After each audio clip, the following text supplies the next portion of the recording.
मुझे बताइए पाकिस्तान में रेलवेज का क्या हाल है, क्योंकि मैं बुरा आपको ये हाल। भी बता दूं कि मैं अब कि आप यकीन करें कि जम्मू और रेलवे कश्मीर जो है, जी मैं आपको बता दूं कि विस्टाडोम कोच भी बनी है।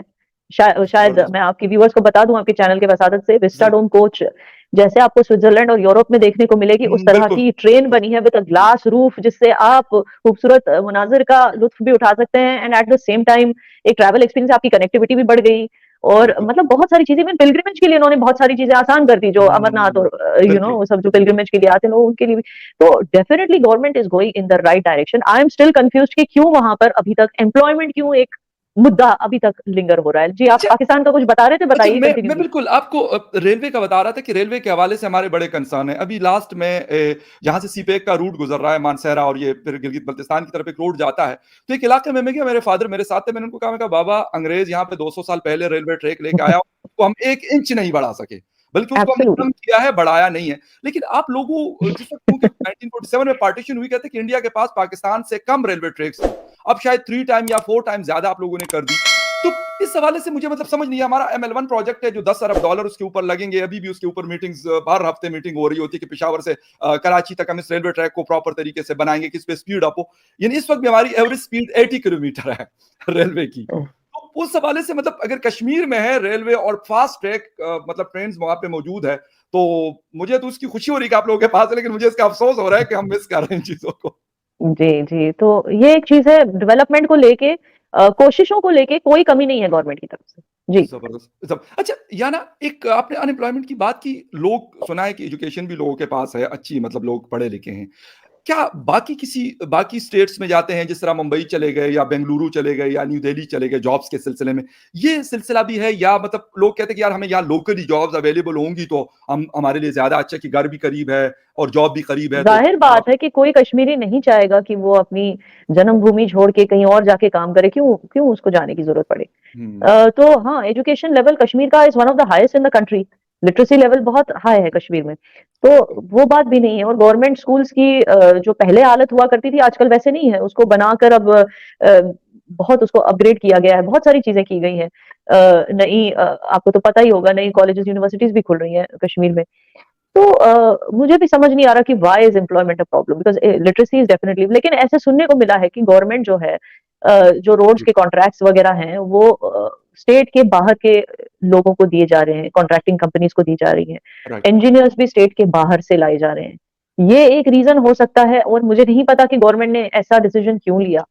क्या सोच कर लिया कि बाहर से कॉन्ट्रैक्टर्स को लाना चाहिए, बाहर से इंजीनियर्स को लाना चाहिए, बिकॉज ये एक रीजन है जिसकी वजह से एम्प्लॉयमेंट इम्पैक्ट होती है। जी। राइट। अच्छा, यहाँ ना एक चीज़ सिक्योरिटी के हवाले से, आजकल पाकिस्तान के अंदर बहुत ज़्यादा जो लश्कर के लोग हैं, मतलब लास्ट अगर 1 साल को हम देखें तो मुख्तलिफ शहरों में उनके लोग टारगेट हो रहे हैं। और कोई कहता है जी ये आपस में एक दूसरे को मार रहे हैं, कोई कहता है कि पाकिस्तान की आईएसआई शायद ये ऑपरेट कर रही है, कोई कहता है ये रॉ ऑपरेट कर रहा है। तो वहां पे मतलब इस तरह की सिचुएशन के बाद वहां सिक्योरिटी सिचुएशन पे कोई इम्पैक्ट पड़ा है? मतलब पॉजिटिव इम्पैक्ट की मैं बात कर रहा हूँ। नहीं, सिक्योरिटी सिचुएशन पे पॉजिटिव इम्पैक्ट काफी पहले ही पड़ गया था, तभी तो टूरिज्म इतना सर चढ़ के दिख रहा है आपको, मतलब सही। इतना परवाज पे है टूरिज्म, क्योंकि वहां लोग अब सेफ फील करते हैं ट्रैवल करने में। हम्म। और जीडीपी भी बढ़ रही है, वहां का प्रोडक्शन बढ़ रहा है, जैसे मैंने आपको कहा सैफरन बढ़ रहा है, एप्पल्स बढ़ रहे हैं, सारी चीजें वहां पर बढ़ रही है, प्रोडक्शन बढ़ रहा है। तो डेफिनेटली ये हो रहा है, और इसका यही रीजन है कि वहां पे सिक्योरिटी सिचुएशन इंप्रूव हो गई। तभी तो लोग घरों के बाहर आ रहे हैं, छुप के नहीं बैठे हैं, काम कर रहे हैं। जितने भी एम्प्लॉयड हैं वो काम कर रहे हैं खुले में आकर। दुकानें आजकल हड़ताल की वजह से बंद नहीं होती, जैसे पहले गिलानी साहब के जमाने में हड़तालें होती थी हर दूसरे तीसरे दिन, वो सब बंद हो गया। सो डेफिनेटली बहुत security situation has been very positively very hmm. Greatly impacted, and I am very very happy about this, the performance of a security forces, hats off. आप सोचिए, मतलब हमें गर्व होना चाहिए इस बात से, ना कोई एरियल बॉम्बार्डमेंट करने की जरूरत पड़ी जैसे इसराइल कर रहा है गाजा में। सही। ठीक है ना, ना कोई ऐसी कोई भी इतनी डेवेस्टेटिंग एक्टिविटी कोई करनी पड़ी, मगर फिर भी आप जी। सोचिए क्या गवर्नमेंट होगी वो, जिसने किस तरह से लोगों का दिल जीता होगा, हम्म। कि हम्म। ऐसी एग्री। कोई भी खूंखार या ऐसी कोई भी चीज मतलब सिक्योरिटी के नाम पे कभी इंडियन गवर्नमेंट को कश्मीर में करनी नहीं पड़ी। और डिस्पाइट द फैक्ट यहाँ इतने टेररिस्ट थे, इतने इन्फिल्ट्रेशन थे, वो इन्फिल्ट्रेट होके आते थे हमारे गांव में, हमारे लोगों के बीच में बसते थे, खुद को कहते थे बड़े आए, खुद को कहते थे कि हम कश्मीरी हैं, हम कश्मीर की आजादी के लिए लड़ रहे हैं। हम सबको पता है वो कहाँ से आए थे और क्यों लड़ रहे थे। और सही। आपको मैं एक छोटा एग्जांपल देती हूँ जिससे जी, आप प्लीज़। समझ जाएँगे कि ये कश्मीरीज़ नहीं थे जो ये सब कर रहे थे। अब राइट। आप देखिए कश्मीरी जो है, लोकल कश्मीरी को पता है कि पंडित जो सरनेम है, हाँ। पंडित सरनेम हुँ। मुस्लिम्स का भी होता है कश्मीर में, सही, सही, क्योंकि बहुत सारे जो मुस्लिम्स हैं वो उनके फ़ोरफ़ादर्स कश्मीरी पंडित हुआ करते थे, तो वो सरनेम उन्होंने कैरी किया। सही। ये कश्मीरी को पता है कि पंडित सरनेम बिल्कुल, मुस्लिम का भी हो सकता है। लेकिन जो बिल्कुल। इन्फिल्ट्रेट करके बाहर से आके खुद को कश्मीरी बोलता है, उसको तो ये चीज़ नहीं पता होगी। उसको लगेगा पंडित यानी हुँ। हिंदू है। तो आप सही। अय्यूब पंडित के बारे में आपने सुना होगा, पुलिस वाले थे वो। तो वो जामे या मस्जिद के बाहर हाँ, वो पहरा दे रहे थे श्रीनगर में और उनको किस तरह से लिंच करके बेरहमी से मारा गया। आपने पढ़ा होगा अय्यूब पंडित के बारे में। बिल्कुल, बिल्कुल, बिल्कुल, बिल्कुल। तो क्यों मारा गया? अंदर कश्मीरी सारे वहाँ पर इबादत कर रहे हैं। उनमें से कोई बाहर आता है, उनको उसको मार देता है, ये सोच के कि ये शायद हिंदू होगा। अब कोई समझ कश्मीरी तो कश्मीरी को नहीं मारेगा। तो सही। ये इनमें से जब कश्मीरी अंदर नमाज़ें पढ़ रहे थे, इबादत कर रहे थे, ये आते हैं बाहर, इसको मार देते हैं एक एग्ज़ाम्पल सेट करने के लिए कि कश्मीरी जो है हिंदू को टॉलरेट नहीं करता। और क्योंकि लोग डर हिंदू जो जाएँ। है हाँ, एक एक ट्रेंड बनाने की कोशिश कर सही, रहे थे कि सही। कश्मीरी हिंदूज़ को टॉलरेट नहीं करते, नॉन मुस्लिम्स को टॉलरेट नहीं करते क्योंकि इन्होंने हमेशा हमको धोखा दिया है, क्योंकि ये कश्मीर की आज़ादी के खिलाफ हैं, तो हम हिंदुओं को कत्लेआम करेंगे। तो अय्यूब पंडित को हिंदू समझ के मार दिया। समझ गया।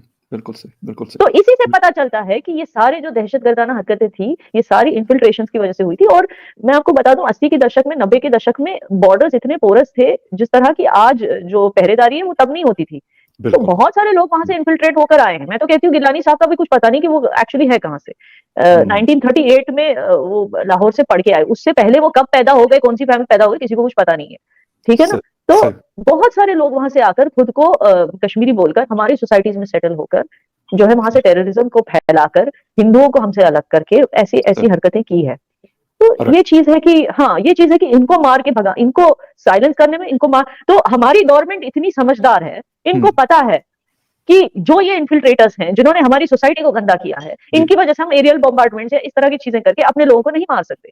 बेशक। तो इस जी। वजह से तो हाँ, जो इन्होंने कंपैशनेट टैक्टिक्स यूज़ की, जहाँ पे आयरन फिस्ट दिखानी है, वहाँ आयरन फिस्ट दिखाया। हुँ। जहाँ पे प्यार दिखाना है वहाँ प्यार दिखाया, कंपैशन दिखाया और इस तरह कर करके इन्होंने लोगों को अपनी तरफ किया और आज आप देखिए कश्मीर में हर जगह तिरंगा दिखेगा आपको। बिल्कुल, बल्कि 1-2 दिन पहले मेरे एक दोस्त आए हुए थे और वो कहीं नीलम वैली की तरफ गए हुए थे, तो मुझे वीडियो दिखा रहे थे, आपको तिरंगा दिखाना है। मैंने कहा, "कहाँ देखा आपने?" तो कह रहे, "मैं अपनी फैमिली के साथ गया हुआ था, तो बिल्कुल वहाँ पे क्योंकि बॉर्डर बड़ा क्लोज़ है मतलब दोनों साइड के हुँ, जो वो आबादी है, पॉपुलेशन जो रहती है, तो उसके बीच में मेरा ख़्याल एक दरिया ही बह रहा है। तो बड़ा जब उसने हुँ, क्रॉस हुँ, किया, तो काफ़ी बड़ा मतलब फ्लैग लगा हुआ था इंडियन और बड़ा ज़बरदस्त किस्म का लग रहा था।